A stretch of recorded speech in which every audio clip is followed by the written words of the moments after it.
'cause we want retribution. Oh yeah, we want retribution. Yeah, we ran out of patience. Dyer's ban. Radiant's ban.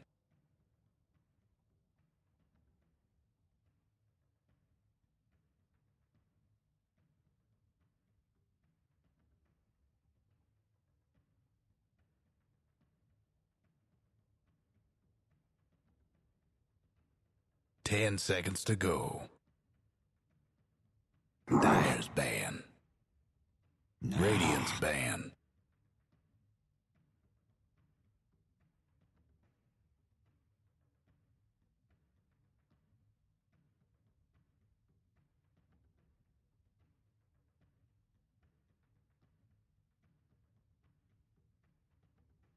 Ten seconds to go. Dyer's pick. Radiant's pick.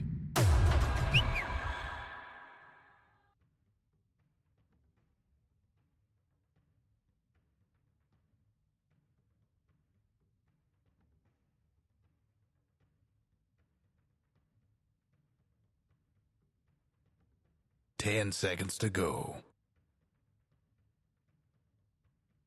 5 seconds. Game. And then the three other heroes are very fast-paced heroes. You know, the Miranas, the Tinies, the Tuskars, the Pangoliers that are going to strike kind of left and right on the map depending on the enemy's movement. And that's how they kind of win the economy game, hit timings, and then close the game. So I think you really have to respect that and either, you know, hurt their system or, you know, find a way to counter it. 10 seconds to go. I hope that Secret will adapt and really try to counter what Tundra does on the map a little bit more that game, so that they get an even footing, because they're great players too, and they can definitely beat them if on fair ground. Absolutely. Well, here we go, ladies and gentlemen. This game 2 draft off to a start, and no surprises so far. I mean, I think it's a lot about the second phase bans. They do choose the first phase. They could have chosen to go against either the Brood or the Doom. I also agree with Seb that you could probably, I mean, sooner rather than later, choose to change your target a bit. I think the skiter heroes are very important for them. I mean, this Slark, this Ursa, the CK, I don't think does nearly the same that a Naga does. And Naga has been, I mean, it seems stoppable. It seems like it's not fun to play against. Dyer's ban. It's not like they first phased it, but I think the second phase bans were very wasted in all the games, more or less, that they played each other. And I think, yeah, they have to find the right ones. A bit of pivot this time from Tundra, right? No Mirana, but they do get given the Marcy and the Visage. I mean, this combo is absurd. Side-kicked birds even later on. The lane is also ridiculous. And they have a lot of different combos. I've seen Tundra do stuff like this where you're now forced to maybe ban some heroes you don't want to. I've seen them do like this Luna Visage even at times that can sometimes just, you have to waste a ban because you just don't want to play versus something like that. It's very strong, and Marcy's also deny pick, right? I think Marcy is one of the heroes that Tundra refuses to play against when it comes to Secret's playbook, because they're so good at using it on lanes. I feel like Secret has one tool that can really cripple Tundra. It's the laning phase. They're very strong in the lanes. They execute. I mean, Neta even talked about it in an interview where he said that they respect a lot their laning and how much they're willing to push these lanes, and Marcy is one of the best heroes for that. So I think, obviously, Tundra would have been happy with the Mirana first phase, but they're like, yeah, we're going to take the Marcy away. I feel it's almost a shame. Like, we saw the Monkey versus the Broodmother in one of the games. Like, they completely annihilated like the laning phase in that game. I think it was all 3 lanes that were going super well for them. I want to say they could have done the same, you know, like don't waste the ban on the Broodmother, get your Dawnbreaker, stay within your comfort, like get the Monkey. The Monkey's banned, so it might have something to do with it. So we're back to the Tundra system, you know, you're gonna have, you have to see how it's gonna develop. This Visage, gonna buy Wraith back, he's gonna take the tier 1 tower, he's gonna live in Secret Jungle, and the Marcy plus the 9 hero and the other support are gonna be missing. They're gonna be in the Fog of War, and they're gonna make Secret, you know, think twice about shoving this Visage away from his area. And on the other side of the map, you're going to have Skiter doing the same thing with a Wraith King, or, you know, he probably would have loved the Naga. No, Naga's out. And I really want Secret to try to target these heroes that can achieve that map dominance and force him into a more casual Ursa game, or, you know, these heroes that really cannot apply as much pressure on the map. And also the Visage, I mean, that was the one they lost to, right? I also think it's... now Tundra are 1 game up, and there's the Mirana ban. It's quite interesting, I think, the Nyx ban, because we haven't mentioned it in game 1, but Tundra lost to Secret where they had Nyx. And Nyx is one of the better heroes at disrupting map movement, right? At finding information himself or finding pickoffs and getting. And, you know, Tundra came into this grand final saying, you know what, actually this Nyx is more annoying than the king of your heroes that has been Leshrac so far. Yeah. So it kind of says a lot about what's going on, Dota-wise. I like that point a lot too, because a lot of times you can see the Knicks and it's like, oh, he has like Carapace is excellent this game, there's all this, but it's actually the scouting, right? Yes, it's actually so much about getting the information. Finding on out the if map. Neta is alone or Exactly. if Skitter's alone, and like being able, to just get that quick pickoff. Yeah. And now we see like even like the Beastmaster ban, right? A similar thing that you're talking about. It's controlling the map, trying to read things. So really interesting bans coming out from Tundra. I like the secret bans much more this time around the second phase. Like the first phase is something else, but they're committing to a certain strategy. But the Naga's out, the Mirana's out. The amount of map tools that they get are getting very, very limited already, much more than in game one. I want to see the Dawnbreaker come out for Secret. I mean, I think that would be a really strong pick. They've crushed the Visage. Yes. If you look at what Secret did there was a game when they had this next Dawnbreaker silencer, and I felt like it gives them really strong lanes, so they can kind of beat Tundra at that game. And if they transition into the mid game, they have these global tools that even if Tundra kind of pulls off this outmaneuvering on the map, you have these global tools that are gonna allow you to, even it out. You get the global silence, you get the Dawnbreaker ulti, and I thought it was an interesting approach. Definitely heroes I would like to see Secret look at. And we also get Secret as second pick for the. They won't get the choice in game 3 and in game 5, but now we're going to be able to see how strong the second pick is going to be for them. I think the flex pick again from the Dawn, or finding a hero that can add this global presence, break this map, but still remain have some things remain flex, like the Leshrac Resolution can play it, and they can keep this till the end. But yeah, I think the second phase bans this time around much better from Secret. Yeah. I like the Luna. That was when I was. yeah, exactly. It's like the night vision and everything. I think the Mirana also, they would have gone for it for snaking. I think the Naga is a must ban for the rest of the series in second phase, unless they come up with ultimate way to deal with it.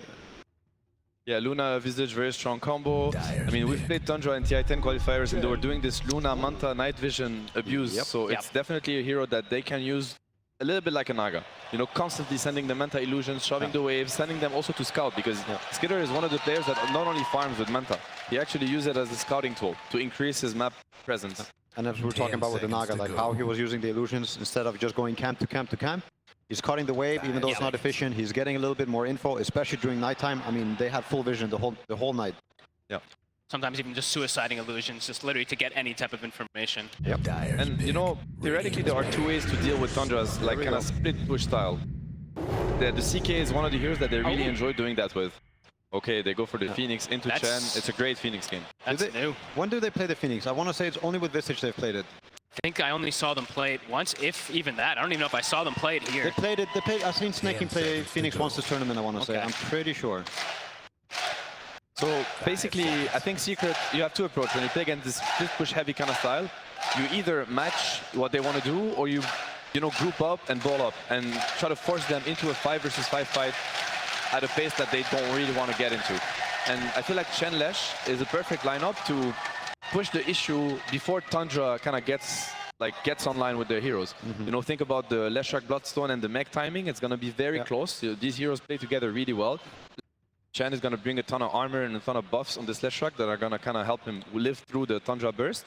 And maybe they can just snowball the game, because usually Tundra don't really look at these early timings, and they hope that they get to, get away with their map stuff like they did game 1. If you force this Visage and the CK to fight before they get the shard on Visage and the BKB on CK, they might just run into, Leshrac can easily solo kill them. The Phoenix pick, I thought he played this tournament, but I don't see it. I think this is his first Phoenix so far at TI, and it's a classic hero versus Tusk, it's a classic hero versus Chen, and it's super good with the Visage, so we've seen him play it before. I think it's very cool to see something, be busted out of the finals. It also makes a statement.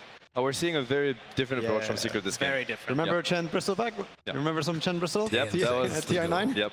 I think this is a statement. It's like, what, this map stuff that you're forcing us to deal with, you're gonna have to play our game now. And it's gonna be a game of Leshrac, Chen, Bristol grouping up, going for early objectives, maybe even going high ground early.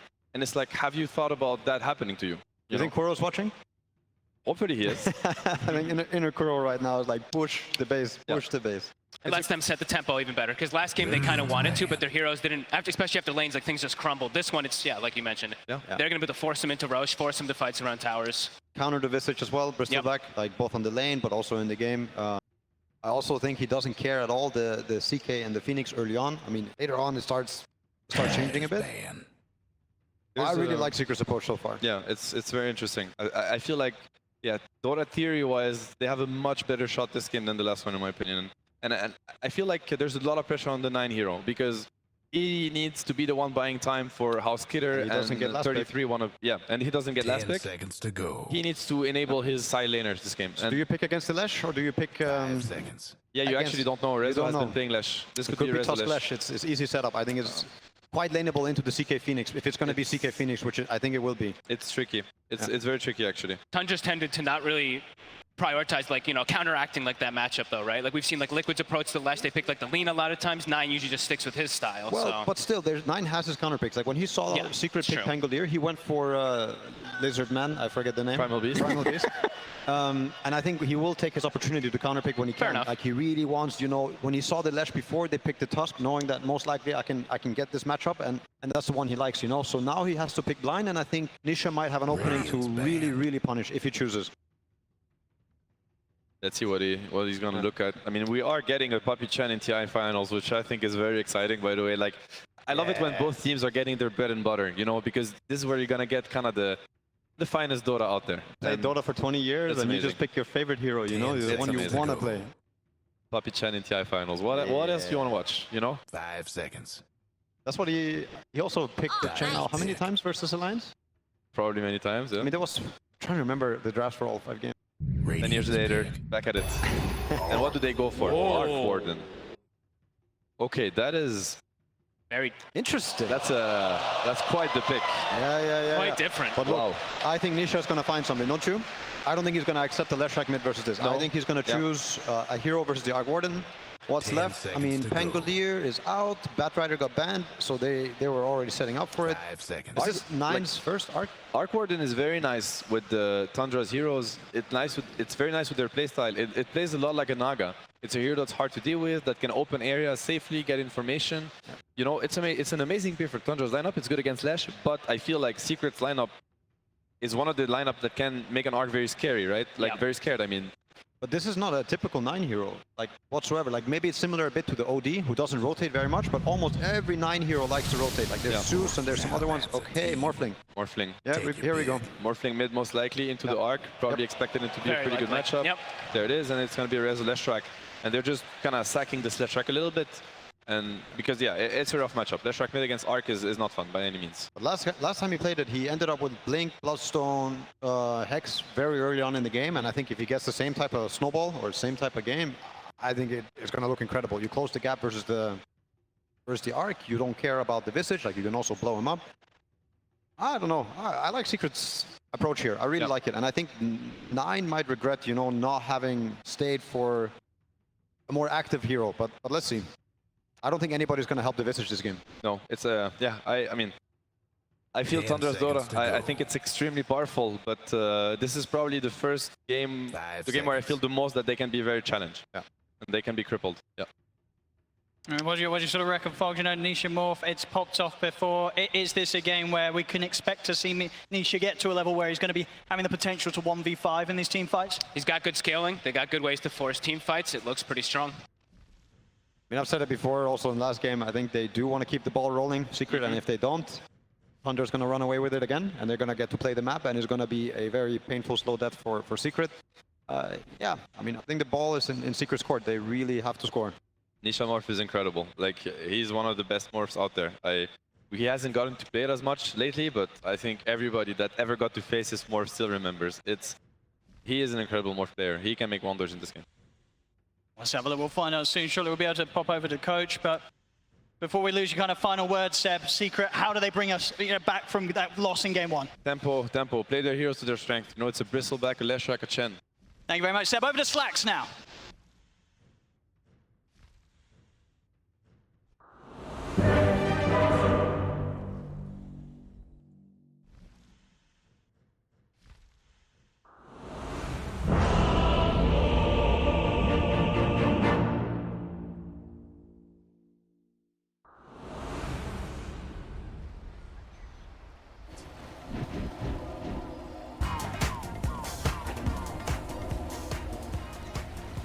Better get ready.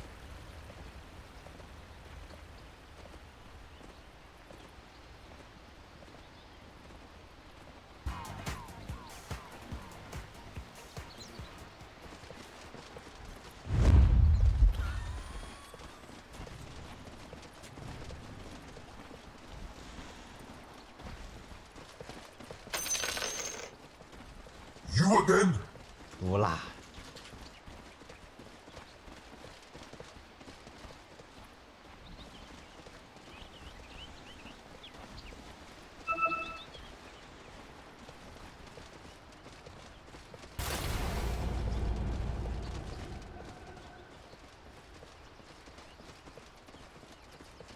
Seconds to go. We're a little bit better because that game one, it was a rough one. Tundra coming out all guns blazing and being able to take that first mount against Secret. I mean, overall, we did it, of course, towards the end of the game. You know, Secret, they were able to keep spirits high. We had a lot of positivity from the comms.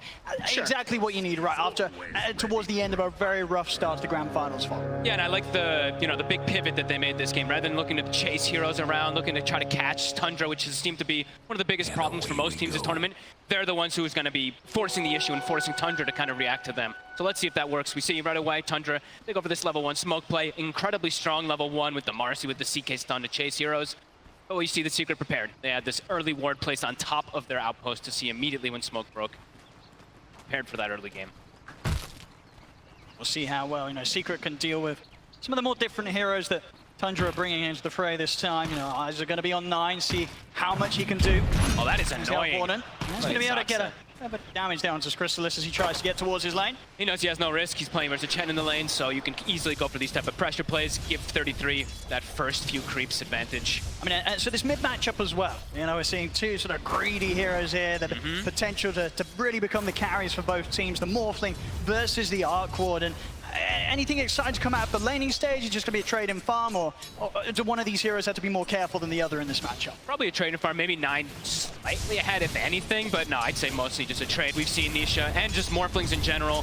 With the new skill build that you can go, you only have to put 2 points in attribute shift. You're able to prioritize having more points in adaptive and waveform. You're able to secure CS constantly, so I'd imagine Nisha does do just fine. Looking at top, this is probably the more exciting lane, I would imagine, to look at. The shards, the stun, flash, constant kill threats onto the Phoenix, maybe even onto CK. Bottom lane. Blueberries are stacking up, but the damage from Saxon 33 is enough to burst through Chrysalis and take him out. This is going to even give a bit of a chase down onto Puppey. He might go down too. Finish him off as well. Saxon will be ready to dive in under the tower. It's the lane starting off with a double kill for 33. That's not something you want to see if you're Secret. This is the Tundra offlane special, right? I mean, this is always what they do. Somehow they're able to just always know how to apply so much pressure. And with this death, Soxa comes back, 6 tangos, a salve, 33. You see the items. They do this almost every time on the Visage. Tries to start with no regen, just tries to get mangoes and stats. So they can just keep doing this. I mean, Chrysalis so much damage. He comes back into the lane and he's pretty much immediately down to 1/3 of his HP. Top lane as well, we're seeing Resolution. He's getting zoned back, Snaking able to take down Zayas' courier. The shards down, but dives at the ready. The first few levels are incredibly oppressive from this Marcy and Visage. This is one of their bread and butters. Puppey will start to attempt some stabilization with the lane, get the pullback. See what creeps he's able to get to kind of dissuade this damage that's going to be coming out. He gets a pretty good one.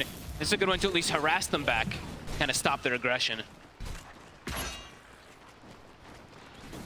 See how soon they're able to get to a point where Chrysalis is feel a bit more confident to step up the creep waves. It's not easy. Off to the side, Saxa. Okay, he's going to go to look to take down the creep. They know how strong that creep can be. Good choice to kind of go for it there.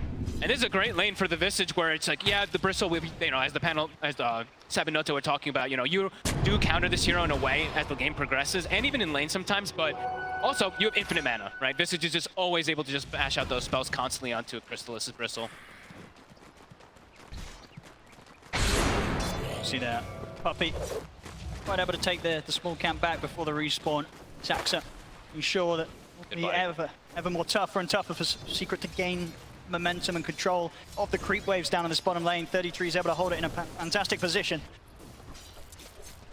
Good position and tons of regen, so they can always go for this harassment. Chrysalis, I believe he's got his ring. Yeah, he's got it on the courier, so we'll have some sustain, but his stats overall will be a bit low. It's going to take a very long time for that to come out, so could still look to apply pressure onto him there. Has got both his spells on cooldown at the moment, so Secret choose this time to strike. Skiter drags back Zayas though. We'll ensure that that last right click required to take Snaking down won't be allowed to be there. Still holding the Fairy Fire as well too. He's just kind of baiting them a little bit if they did try to commit. So far, looking at the mid lane, yeah, Nisha, he's doing just fine. He's actually gone 3-1-1 skill build. Okay. Not really feeling like he needs to go for any attribute shift at all versus an Arc Warden, only that 1 point. In this bottom lane.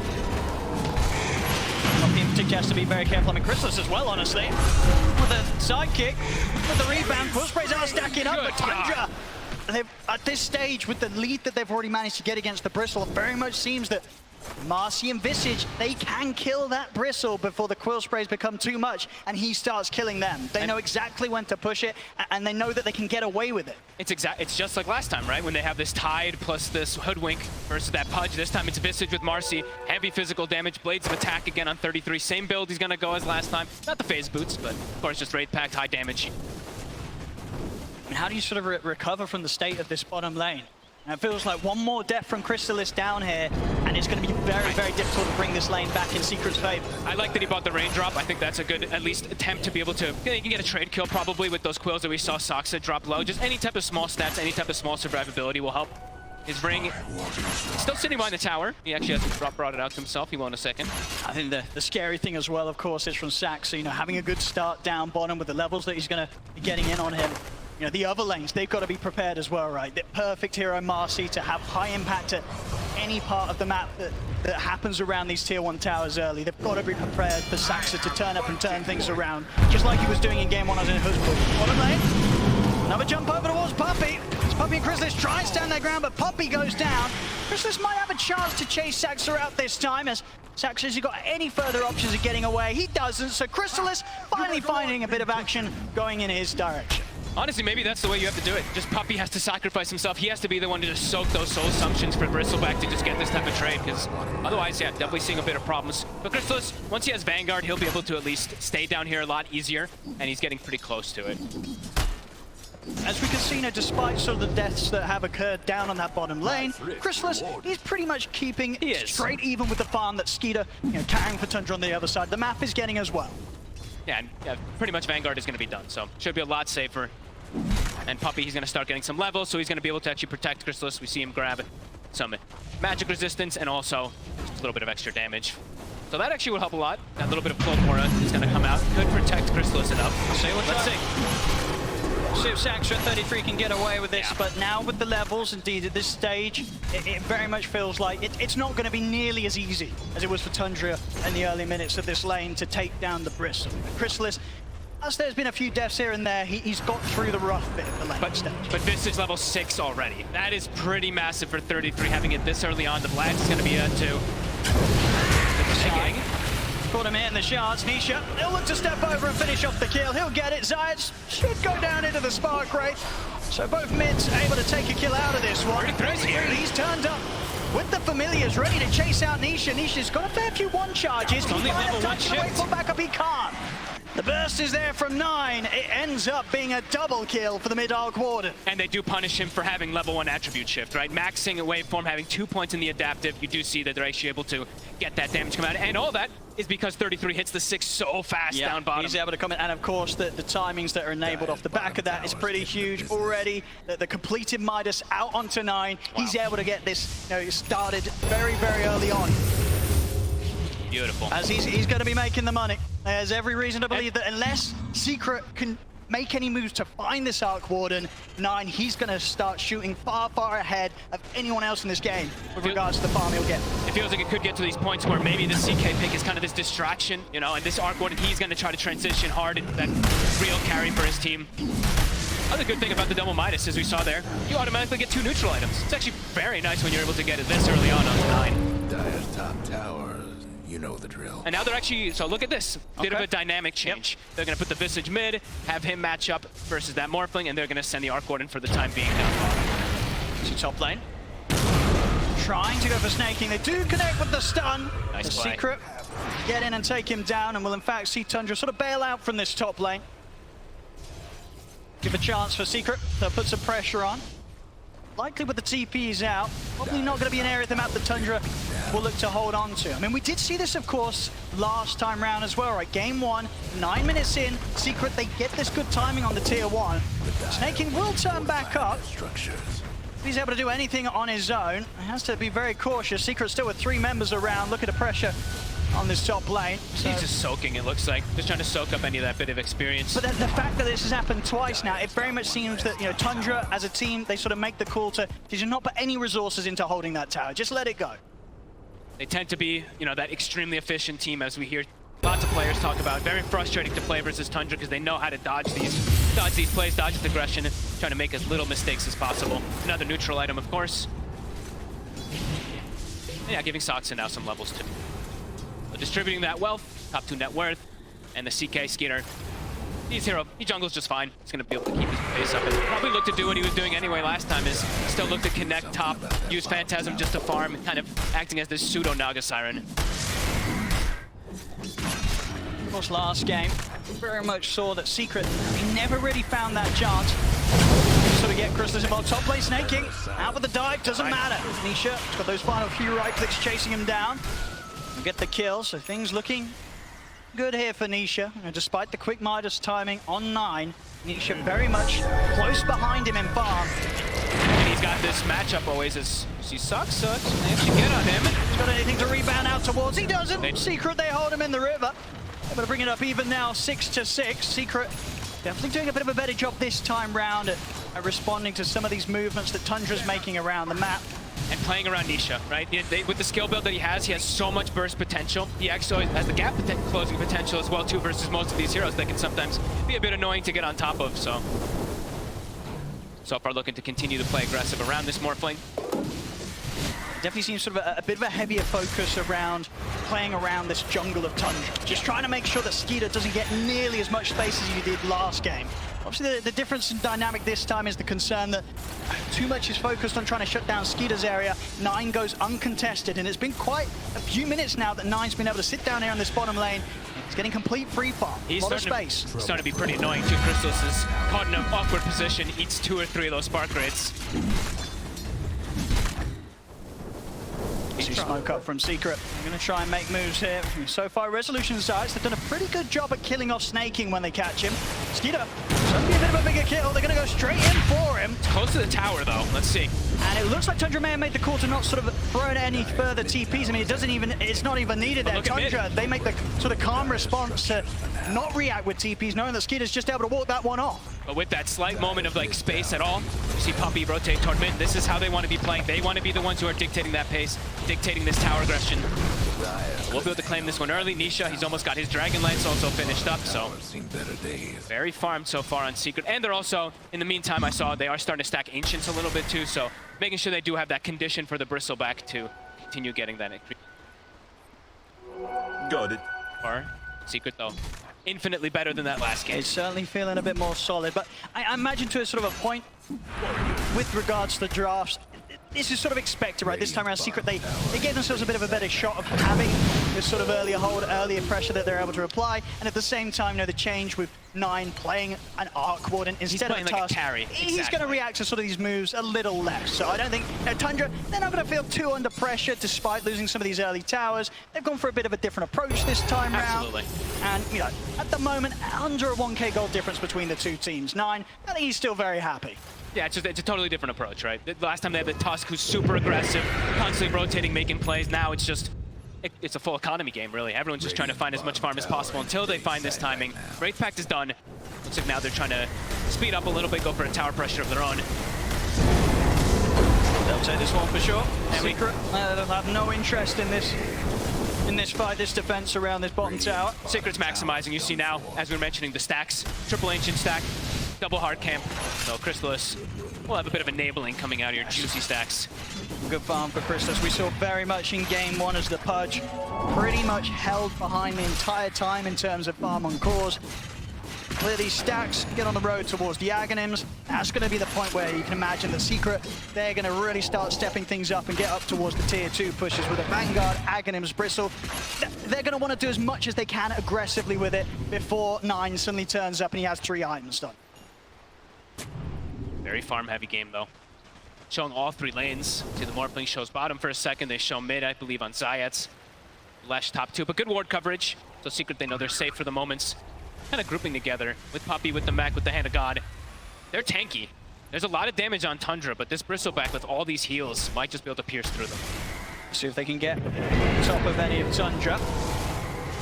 Either. Tundra's staying pretty hidden outside of the vision of Secret. I mean, Secret, they know that Tundra do have a few up here in the jungle. If they get any big kills, Secret could even look for Roche potentially. They're going to settle for Saxa. Zayas catches wind of the Marcy off to the side. They're going for Saxa. For Tundra, definitely not the biggest of losses there. They had a few cores farming in that area, and Secret, they weren't able to find them. They go for the support. They're going to go for towards this. Roche. They have it's more than enough damage. They have the goo. Do they do anything about this, Tundra? Are they going to expect the Secret back up as quickly as they did into the pit? It's not an easy place to It's going down so quick. Yeah, it's going to be dead already.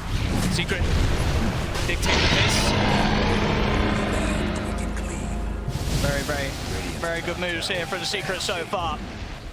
Absolutely getting to play their game so much more than they were able to do so last game here. 15 minutes in, they've got the Aegis in their hands, so... Oh, so close. Well, it's close indeed. Snaking indeed throwing out a tip for that one. That was better days. as close as it gets really on the back of an escape in the TP. Tundra perhaps wanting to make a move of their own now. All right. Because everyone's showing, right? Secret, they have been showing a lot in these lanes, so Tundra looks like they do want to try to counteract this. They have 9 who can constantly always show up to the fights too. Yeah, I think for the most part, Tundra know that even though the Secret have that Aegis, it's sort of an Aegis that's going to be used to just continue to allow Nisha to farm safely, and Secret will be a little bit split up. Which gives the chance to Tundra to push for towers themselves, and to sort of head straight into these fights, knowing that they'll probably have the numbers advantage at this stage. And they can take these towers pretty quickly as well too. The Visage, the CK Phantasm tends to be always a Tundra strategy, right? There's so much on the floor, Break Pact, Illusions, Familiars, etc. So they can go for this push, but on the other side, Secret Taking Tier 2 tower here, nice and early, 16 minutes in. Tier 2 to fall on the top lane. Now they'll really be able to start taking over this jungle, this half of the map from Tundra. Really sort of shutting down the areas that Tundra, they kind of need to find, or at least their 2 main cores, they need space. skiter and 9, they want to be soaking up quite a lot of the map to get farm on these 2 carries.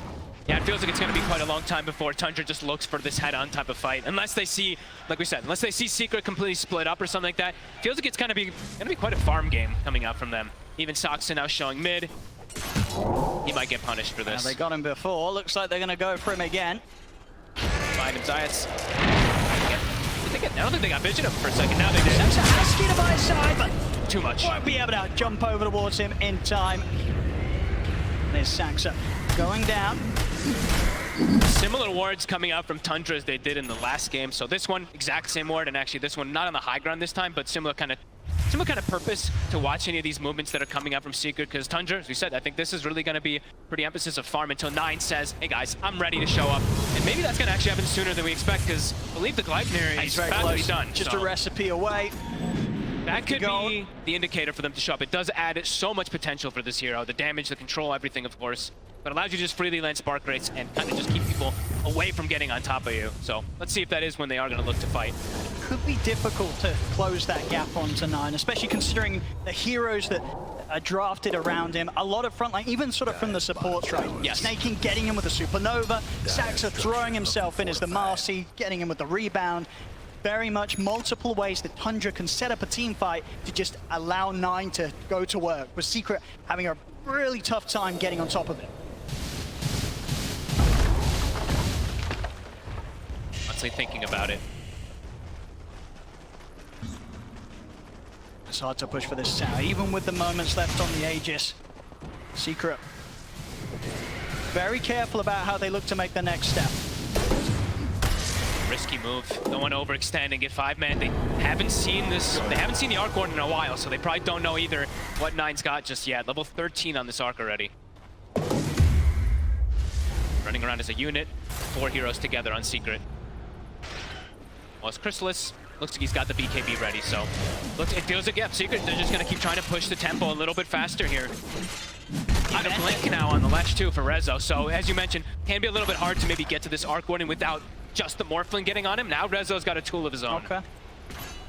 And do you very much feel that Secret are on a timer? Like, even though they have this niche Morphling that's going to be able to get to these incredible stages of power in terms of scaling, you still kind of fear the Arc Warden as the moments pass? Fear the high ground for sure. Rezo. Tundra quickly back out, snaking. So away in time, that snowball not able to catch him. Tundra avoiding the moves of Secret. Secret just trying to get some sort of aggressive play out of these final few seconds that they have on the Aegis of Nisha. Back over towards the mid, Saxa. A bit of a chase down onto Puppey. Puppey has got back up on the way. Chrysalis heading over to help out, and Tundra won't try and poke up into the triangle of Secret quite yet.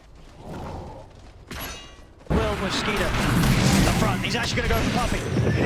So Chrysalis now, Chrysalis starts to try and push back Tundra. Nisha coming. He's coming in from the side there, over the snowball over towards Skiter. Saxon's in with a rebound, start up to Nisha. Nisha starting to try and shift. He's got Aegis though. He's going to be back for round 2. Chrysalis charges in with a BKB over towards the Phoenix with Snake. He's able to get the supernova off. Secret, they've got to back away from the ultimate for now. As 9 turns up with the Tempest double. No longer an easy fight for Secret to charge into. Zayats, he's trying to find some sort of angle from the side. But Tundra, here's a 4-5 man. They'll look towards Snakey, but the dives back up. They get the stun. Control out onto Skeeter. Skeeter turns with the stun himself, but his life stealing back up. It's not enough though. Skeeter goes down. Secret able to get 1 kill out of this, maybe more. Chrysalis trying to lead the charge. Secret, they want to get something else out of this. Tundra, Thatcher in the trees, quick juke off to the side, back under the tier 2, he'll be fine. But Secret, they force a fight there around the expiring Aegis of Nisha. They get Skeeter, and with that in mind, they'll be able to get themselves straight onto Tundra's half of the map and continue to grow this lead.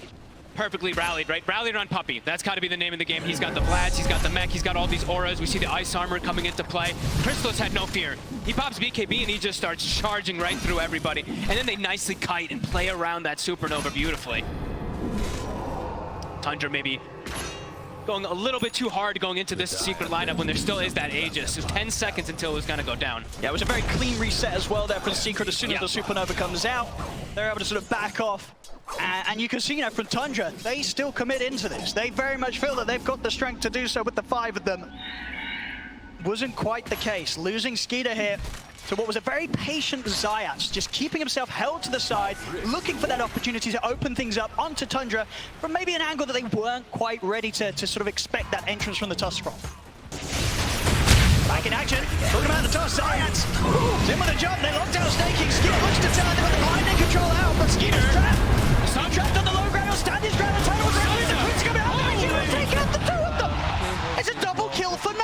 Oh my, Saxa gets the 2-man rebound and they get the chain stun from the birds. Man. This time around, very much a case of Secret kind of making the move into committing for the fight, but not having what it took there to sort of take Skeeter down at the same speed they're able to do back mid. Tundra able to turn. And immediately off the back of taking down those 2 cores, they'll take the tier 1 tower. And closing that lead, the Secret were building. It's back down to sort of straight even here on the goal. It's so much sustain that comes out really from Tundra's draft too. Their Vlads, their sidekick, everything coming to... I mean, look at Skeeter. Watch his HP. I think a couple of nice armlet toggles there as well for Skeeter, very much keeping him fully in action. Between that and the heals, there's just too much. They couldn't kill the CK this time round. Not rallied around Puppey. They have to be a little bit careful when they don't have all these auras that are making them that much tankier. Tundra's damage is pretty insane. Yep. And when they go for those plays and 9's just able to sort of sit back at a distance, it's concerning. 2 kills for 9. And now they also have an AC, so starting to build up these auras to even counteract and play against this Chen, but also protect versus this big damage that comes out from the Bristle and that Morph. 33 is quite large. Yeah, and we see with 9 next time queued up is going to be the Blink Dagger, so it'll be even harder for Secret to get that jump onto him. We see any sort of snowball or hero running up at this Arc Warden. 9, he's going to be able to blink back, reposition, and allow the rest of his team to sort of be there in between him and Secret. I love this type of build. Eventually, you can always build into like these overwhelming blinks and whatnot on Arc Warden, and then you have these double blinks and all this aggression you can do too. It's very oppressive as Tundra now starting to find their footing completely. Well, look for tier 2 themselves. Sidekick Bird, look how quick the tower drops. See you later. Push. They're gone in a matter of seconds, even if that. And off the back of that, immediate smoke from Tundra. They know that Secret's playing over on Tundra's half of the map around their jungle. They're feeling incredibly strong with this newfound AC on 33. This is a tough time for Secret to take a fight. They also disassembled, so the BKB the high ground at 9. The Tempest doubling start things off with the Goliath, they grab back Zayat. Secret, they've got to run. I mean, that's also really cool that he can do it with the blink too, right? Now he has an initiator. They don't need to actually rely on Marcy being the one to jump in. He just blinks in and gets like life in her initiation. yeah, BKB, Skiter had just finished that one up, so they felt strong to be able to go for this play. And now he's got Mage Slayer as well, too. So items starting to being picked up on the side of Tundra, not only just to do lots of damage, but of course, damage mitigation, as we've seen so much from them. AC, Mage Slayer, it's going to start to reduce a lot of Secret's potential. Yeah, it's so hard for them to burst through Skiter like they were able to do that one time when he was caught on their half of the map. It's a really good item this game, just like last time, versus that Lash, versus the Bristle, reduce the damage of the Quills, even the burst that comes out from Morphling. So it's starting to come together for them. It's a very common build, of course, too, for Skiter. I think for Secret, Nisha almost certainly making the call for them to just sort of hold off on any further engagements until he gets his BKB done. Yeah. About half the gold away from the recipe, and it will be there, but it's going to be a little later than the timing that Roshan is going to be back in the game here. Roshan respawning. They're walking up. They are up on the high ground. They definitely want to try and do their best to push Tundra away from going for the Roche. See if they can hold them off from it. That's Tundra. They won't feel the need to be too scared of Secret. I don't know how strong they are. Secret, look at the smoke up. Trying to catch Tundra from an angle they won't expect. It's not going to be easy when Secret currently hold the position they are. They're going to try and swing around from the west. Lanes are starting to kind of get pushed out, though. We see Tundra cutting a wave mid. They've got this ward on 9. 9. Already out of this area. This is the Tundra special, right? They start shoving those side lanes in to try to put you into this awkward position of a fight. Everyone rallied around each other. How do you make the call of Secret? How do you make the jump? Tundra with their own smoke. They don't want to overextend for these type of jumps either. Like we were saying before, they need to stay kind of rallied around Puppey. Make sure that they can utilize these auras at a maximum. Tundra just rotating sort of all the way around where Secret tried to step out for. They found Puppey. They're going to be able to get on the easy kill first. Straight on over the chair. Puppey caught by the Hex, taken down. Science tries to roll in, but there's no place for him here. Puppey pig-poled himself. Doesn't even get any heals off or anything. No Wraith Pack, no mech. Caught by the stun anyway, so likely dies. But now, it's an option for them to go for Roche. Now with both supports down, I don't think the cores of Secret are going to want to turn up for this. Oh boy. This should be a free and easy Roche out for Tundra. Great shot as well. Skiter's going to be loving that. Actually passes it away. Looks like he's going to give it to 9. Okay, so more ways for him to protect himself and also magic resistance. So they can actually hold it. So we're talking so much about damage mitigation, of course, but this is another element that I feel like we don't really get to see too often. You fight inside the bubble, your Lash, this Bristle, the damage might not be there. It's going to be a fair bit of protection. Able to be kept consistently up and out on the field. And things are starting to get a bit scary because the scaling for Tundra is getting quite strong. Even the Marcy, level 12 is online. BKB is on the horizon. 12 on Phoenix.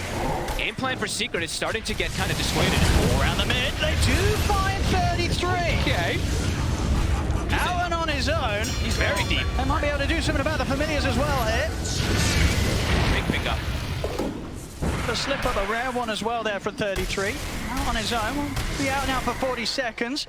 Can they turn it into more? Is there something they can do with this one? Yeah, they have to push out this bottom lane. Top is being dealt with Puppey, but do they have an opportunity to go for anything here? Sax is very close to his BKB. Already once again, you know, Tundra support, so many games where their supports just turn into additional cores. Also a Marcy. Very much sort of the direction that Saxon will go as the minutes pass. Skiter, so having his Blink Dagger done.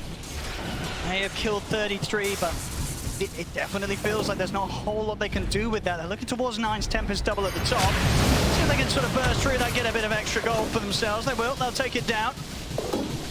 Have to go for the top play because if you looked at the side lanes, mid lane, Phantasm was pushing it, bottom, Phantasm Illusion was also pushing it. So it's a typical Tundra trying to shove those lanes down, and now they see them split up. So Tundra, they're looking to strike. Full axe on Crystallis. Comes out late though. It does not quite at the timing that they would have hoped for, especially considering the decent start they did have to this game. Zayat, the one left behind up top. It's Tundra, everybody back on the map now. To get together, push down on this top lane. Still many minutes of Aegis to play with. Full Octarine done on 9. He's so farmed. 6,000 ahead of his counterpart. And there's going to be no catching up in terms of farm unless Secret are able to find these fights where Nisha's able to pop off, get the kills, somehow take down this Arc Ward, and it's going to be a lot of money if they're able to do so. not an easy task. He's got his Chrysalis done, Nisha, so stepping up the damage a bit. We'll see how explosive he will be if he's able to get in the center of the fight with the waveform, stand his ground between the BKB and the Manta that he has. He's going to need as much... I feel like it's really appropriate that he's going this. I feel like they're really just going to need all the physical damage as possible, because as we were saying, you know, they just have so many different ways to mitigate that magic damage that they always tend to do, especially with that Arc Warden bubble as well, too. So yeah, straight physical damage, go waveform, attack target, and with that, with the goo as well, too, he could be dealing a lot of damage, but so far, Tundra, they've started to really just take over this map. Technical difficulties. 5k lead, 4 to 5k. I mean, nowhere near as terrifying as the numbers were showing at this moment in the game, in game one. Still, very much feel that one more fight, if the next fight crumbles for Secret, that number, that lead's going to triple. Secret, they cannot afford to lose another team fight here against Tundra. At the moment, very much seems like they're opting to wait out the Aegis the Skiter has. Not looking to head straight into anything for this final minute. Skiter has that second life. Again, pop those Phantasm to send out to all these side lanes. Bottom is being pushed, but immediately 9 goes down. So again, sticking together, Tundra, and they will just find a freebie. They will indeed, Giants. I mean, anyone that they catch with the farm that Skiter has, and now that's completely destroyed. High ground. They've got drums for these birds. They've got the sidekick we're going to see on the bird too. Look at the speed. Look how fast it drops. It's going quickly. Fortification is there from Secret. They've got the Rezo. They've got Shard on Rezo, so he's going to be able to slow it down a little bit with these chain stuns. We'll see if Nisha can do anything here as he's ready to TP over. Help out with the defense. Oh, this is dirty. Look at these birds. Birds with magnetic field magic resistance. The attack, I mean, they're so strong. They are huge annoyance to deal with here for Secret. We'll go for the resummon. Stun, 33. He's low, but he's still got 20 seconds or so left on the Aegis. He's going to back off. We'll see him catch up the two of them with the root. Skiter focuses in. Albion going down, but for those final few seconds of the Aegis, he's ready for round 2. Saxa, he'll charge him with the unleash of the BKB. Quickly turning towards him with his right clicks. They'll put an end to the Marcy's life. Saxa to fall. Grab now on the Chrysalis. Skiter at 33. They get back in on top of the bridge, so they take him down. Nisha popping the BKB. Have to use it to retreat back behind us. Skiter is in straight away. Blinks up into the high ground. They'll put the lockdown over towards Nisha. Waveform back up in time. Nisha gets away. Double buyback from Secret. They're putting everything into this defense, but Skiter's in with the gale far over towards Resolution. It doesn't matter though. Skiter goes down. Secret with the 2 buybacks. They'll be able to hold and push Tundra back. Nisha able to stand his ground and look at the damage done. 9,000 damage from the Morphling. The buybacks coming perfectly. A defense for sure here from Secret, but they'll want more. They got to push forward for sure. Priscilla spending up for that one. See up to the side, Zayats. He's got the catch there. The gap control onto Snake King. Snake King pops the supernova, but Chrysalis is gonna die. And he's ready to help take the egg down. Secret. Find another down bottom. Rezo. He's got his eyes on 9. Stun has already been used, and he's out in time. 9 able to get away before Nisha's able to put a stop to him. They'll still clean up the Tempest double. As Secret, with this sort of pushback, they're able to bring in the mid lane, bring in the bottom lane, able to get the creep waves back under sort of their momentum, and they may just be able to take some tier 2s away from Tundra here, close the gap, close the lead that Tundra's had for sort of the last 15 minutes. Yeah, this time it's Tundra feeling themselves a little bit too much in that fight, just get counteracted from those buybacks. The damage, this time Rezo's able to hold his ground.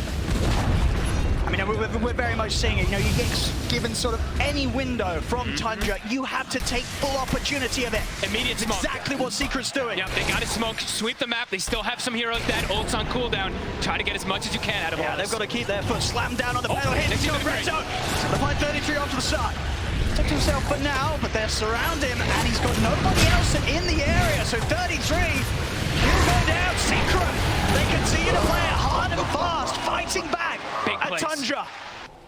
Huge place, really. Those buybacks are really coming into play. 33 even, he accepts that. He had the Aeon disc locked. He's like, no, no one's coming to help me. As Secret find their way back into this game. Nisha, he's massive now. Level 20 about to be taken. Also, Daedalus is finished. Big damage to come out for this morph. He's going to be able to focus fire these targets a little bit better. I mean, it was seen, as I say, so many times before. Nisha on the morphling. This is the hero. You want to have him in on this sort of position. He can absolutely carry any sort of game to the later stages when he's on his morphling. To top lane. So of course now done. Fresh On 9. He's very deep. There's a Hex. Look at the opening Hex. And Rizzo is going to be able to get anything off. He's not. Phantasm's out. An overwhelming amount of damage there from skiter and the Phantasm. That's the Hex reveal. He had no idea that was going to come. Usually you'd be able to maybe play around the pounce coming in or the rebound coming in from the Marcy with the BKB, but did not expect that Hex from the tree lines. Roche, it'll be a long spawn, 2 minutes. Zayat's getting under a ward here. Very careful how far up he is. I mean, Secret are absolutely going to want to do their best to keep tabs of when Tundra head into the pit. They want to get out there, they'll want to contest them. They do not want Tundra getting this next Roshan. Nice play from Nisha. The illusions down bottom, we see them cutting the wave. So making sure that they always deal with those lanes. It seems like it's always like the most important thing when you're playing versus Tundra, keep that lane equilibrium. Will be addressed immediately. 9 shows up. We're gonna just keep peeping into the pit. That's gonna be that next big thing, 90 seconds. Yeah, it really is. See if Secret can set up in a fashion to make sure that they are ready to take this fight around this area. Important to look at these buyback statuses at the moment too. So. Oh. Uh-oh. Simply sort of maybe just a hotkey issue or something. That's going to be fixed by a quick reset here for snaking. Very much, yeah, the moment that we're going to see them leading towards now. He's back in. Let's see if he can use his courier now. Quick check. Look at lane positioning at the moment, though. Secret have to try to fix their lanes a little bit. They do have this Harpy creep. They need to perhaps try to cut things, but the moment Tundra have lanes in a very good position. Let's have a look. Phantasm is up in a moment as well, too, so they're going to be able to keep going for this shove play. And yeah, Roche constantly going to be getting scouted. And the important thing is, too, Secret doesn't know about that deep ward down south. The one that was scouting side support, that's a very sneaky one that has not been seen. Oh. It's not a good sign. Uh-oh. His courier's bug. Let's see if there's going to be a hopefully simple solution to this. A standard unlucky. You can say so. Yeah, unlucky. And that Nisha smile. See if we get this sorted.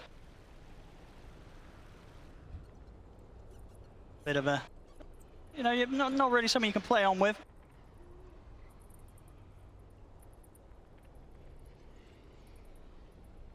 So big thing really to look at is, I mean, this Hex is going to be a big one, really.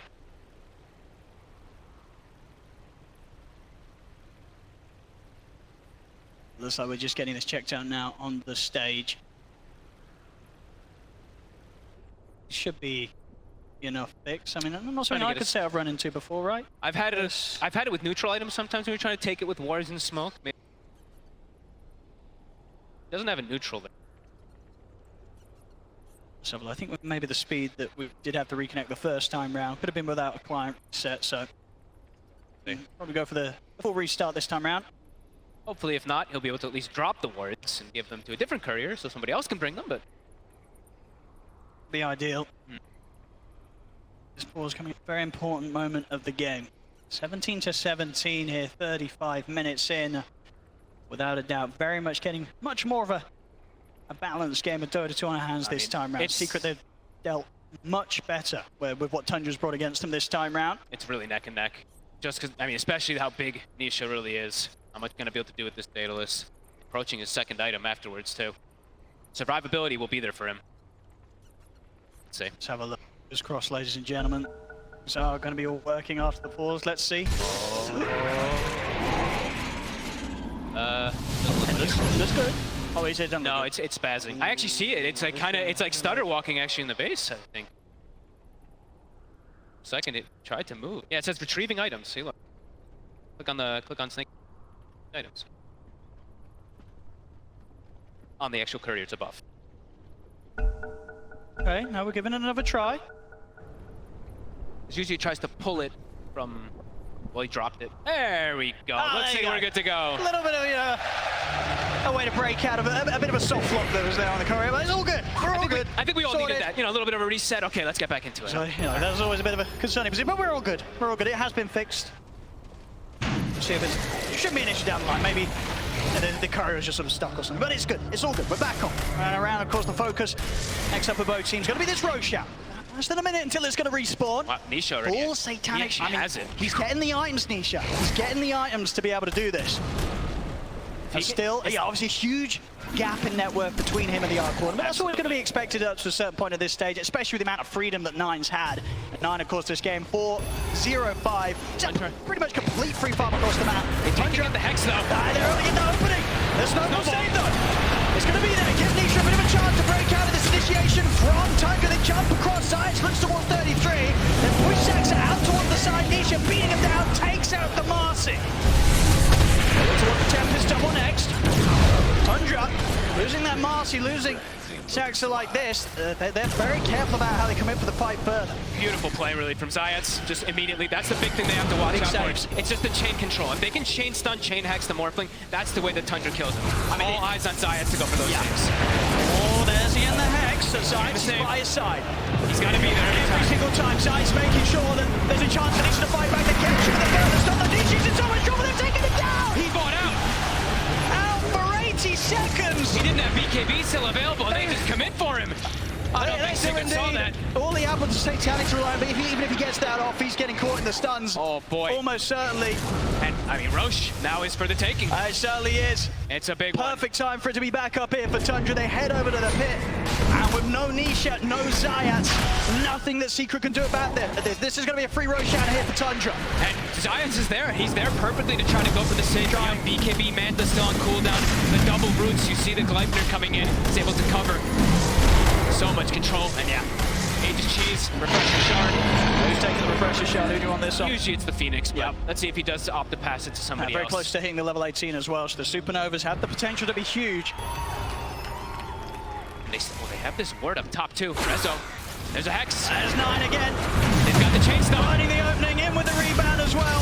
Toss back with the dispose. They take him down before the Hex comes to an end, and any opportunities there for Resolution to respond. He's out for 70. He does have buyback himself. Still at 10 seconds without Nisha. Tundra, they're straight down the mid. They take out the range racks, and they'll look to get the melee racks as well. Crystal is trying to force them away from him, but they don't get to expand him. In fact, they're just going to get aggressive on him, drag him back in. He has to put the BKB here. The Phantasms continue to take down the melee racks. The full set now in the mid, removed here by Tundra, and they're sticking around. Nine up towards the top of the Tempest double. They're trying their best to force out this buyback from Resolution. Another tier 3's gone. A second set of racks exposed. Look how Tundra. fast it dies. Are they going to be forced back at all? Fortifications pop. Sinisha. On top of the Tempest double. As soon as coming around there, Nisha's been caught by the center snowball. It's there. Dies out of bail. Nisha out that initiation there from Tundra. Nisha pops the BKB. Looks towards Saxa, but Saxa pops the BKB. Turns towards Chrysalis. Disposes there. Chrysalis is down. No buyback for him. There's 100 seconds now without their bristle. Rezo, his own BKB to come to an end. He has to back off. Nisha's also going to be so careful. They'll lose Puppey. 2 heroes dead. No buyback on them. Tundra, they take a full second set of barracks. They're just so good at just resetting and poking, forcing BKBs, forcing mistakes, waiting for the perfect I mean, opportunity. they're not going back anywhere. No way, Snaking still had the Refresher Shard. They couldn't even touch the egg in that last fight.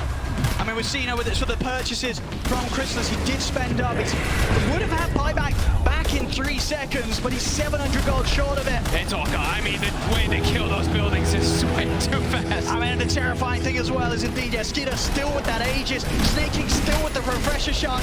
There's no reason, no need for Tundra to back off. They're looking to close this game 2 out. The tier 4s fall. Secret, they'll look to smoke up. One final attempt to stop this push from Tundra, but the Ancients fall into a fight. Rezo looks to jump in. Skiter will drag back Resolution. Resolution trying to get the heal off with the Bloodstone. They'll keep him alive. The hand they've got from Puppey will protect him for now. But the Ancients still dying here to the familiar. Secret, they're trying to push them back, but it's not going to be possible. GG is going to be called. Wow.